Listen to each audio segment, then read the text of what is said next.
Hey, what's up guys, Hades here. Today we're doing a patch note update video. I want to make sure everyone's playing the game to the best of their ability, and there's so much to discuss because this patch is absolutely one of the best that they've had.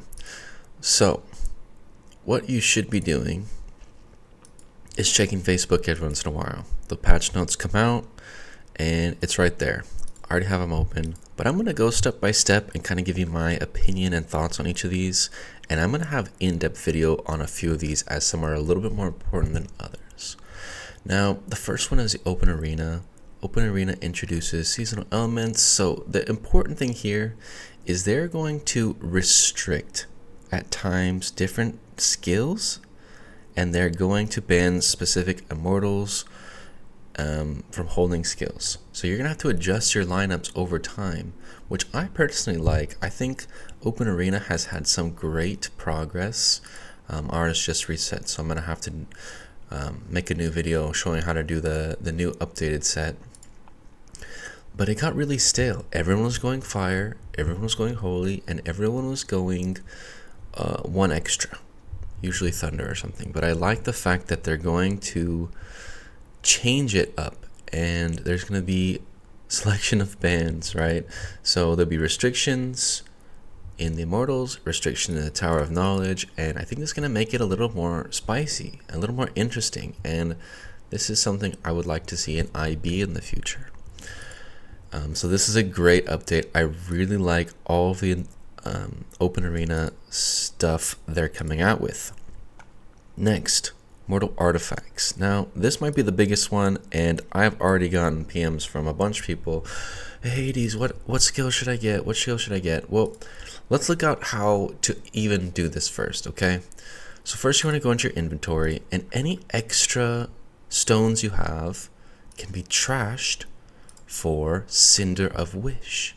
Now, this is extremely important because they also included a shop. So if you click on this top right little icon here, you open up these 6 shops. Now you have the VIP shop, you have the market, and it's just a quick way to get into anything you need. And this right here is the Blessing of Triss shop, which is also known as the Wish shop, where you can spend those wishes. Okay, so you can now trash KVK skills, random Triss skills you accidentally got, and you can buy Triss skills. This is giving access to Triss to all players. I just made a video last week showing just how broken Triss skills are.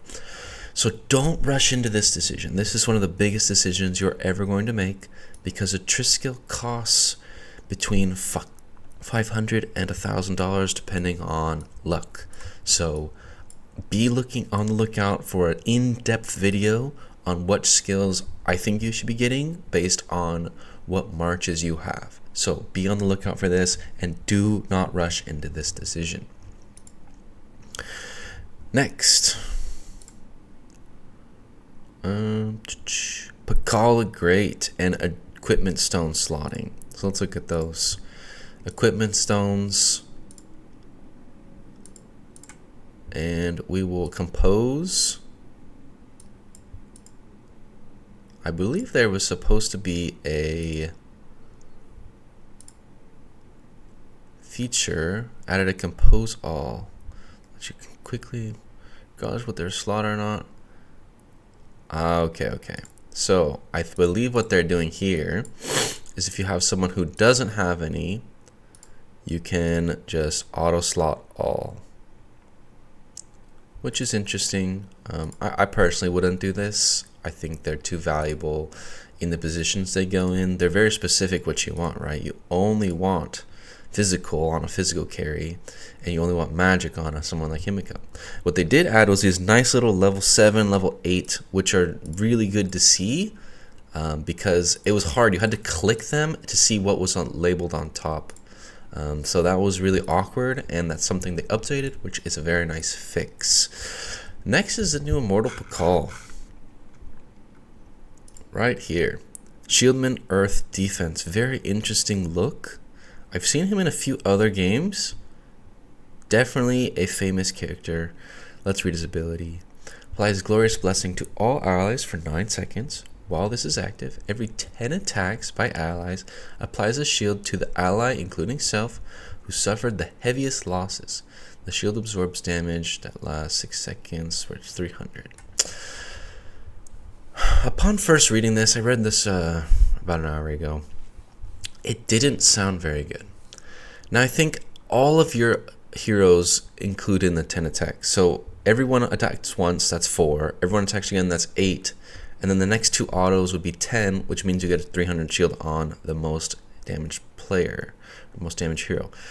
Which doesn't sound good, because who are you going to replace him for? In Earth, most people run Alex Charles, right?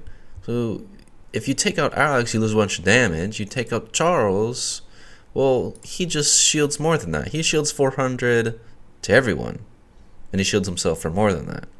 So I'm not sure how he's going to fit in, because it's only the attacks during the 9 seconds is how I'm interpreting it. So you might get 2 shields, but why would you ever pick him over Charles? He has to be equal to Charles in some way, shape, or form, or better than, to be a replacement. Or if you want to go double shield with a backline, I could see that maybe being a thing, being Pakal Charles with double backline. But then I feel like you're going to lack some really important damage, but I guess we'll see. Hopefully we can try him in an open arena soon. That would be pretty interesting. But other than that, I don't rate him very highly at the moment. But you never know, and we'll see. And patch notes a little further. Pinball, little update. That's okay. You can just hold it. I tried it yesterday. It doesn't go that much faster. That main menu shop I showed you up here has a little bit of everything. It's just much faster to click through here. I would try and get comfortable with these, because a lot of these are just faster than going through the motions, right? Going to VIP shop, you have to click here, and then you have to go to the right, and then you're in the VIP shop, right? So yeah, I mean, it's nice to have that one-stop shop. I do like this feature right here. You can see it. The dragon chest is ready. Pops you right into the dragon screen. You claim it, and I'm purposely not going to put this one just to show you. It shows, hey, you have another one. Come open it, right? Or come start it. So that's a nice feature. I really like that one. I sometimes just forget to do the dragon. And then finally, this one. This one might actually be one of the most important, and I'm explaining why. Holy's defense against Shadow has been lowered. Holy has been dominating everywhere. It dominates PvP. It dominated in our KVK. It dominates in open arena. No one plays Shadow. Shadow popped up once and then it got countered. And it just has no place in the meta. And the fact that Holy has no counter, it's better that they're a little bit more in balance. And finally, drastic action. I was advising a whale in KVK who really wanted to use drastic action in their main march. They're like, dude, my wallet demands it. I'm like, well, it just doesn't fit. What they did is they added something, lowered heal by 50%, and it lasts 6 seconds. But they also made the trigger part last 70%. I'm going to show you the skill real quick, because it was lackluster. It did less than Blade Vortex. It did less than ultimate skills. It does less than almost, it bottomed the charts. It did less than Executioner. It did less than almost all the physical skills. So they changed it to below 50 to 70. So now you're going to get this bonus 600 hit way more often, and it doesn't have to be on a single target hero anymore. I can go into way more detail later if you want to. If you want me to, leave a comment below. And that's the end of the patch notes. This is an incredible patch. There's so many good things that come of it. There's so many things to do. I will make an open arena video. I will make a Blessing of Triss video, and this was going to be one of the more in-depth ones. I might even have to do one of each meta march, hybrid, Himiko Holy, Shadow, Thunder, and make it almost a series to give you my like top 5 Triss skills, but we'll see. Again, if you like that kind of thing, let me know in the comments below. And sorry for the day late. GTA Arcade was down for a bit, but I'm back and I'm making as many videos as I can about this update. And I'll see you guys in the next one.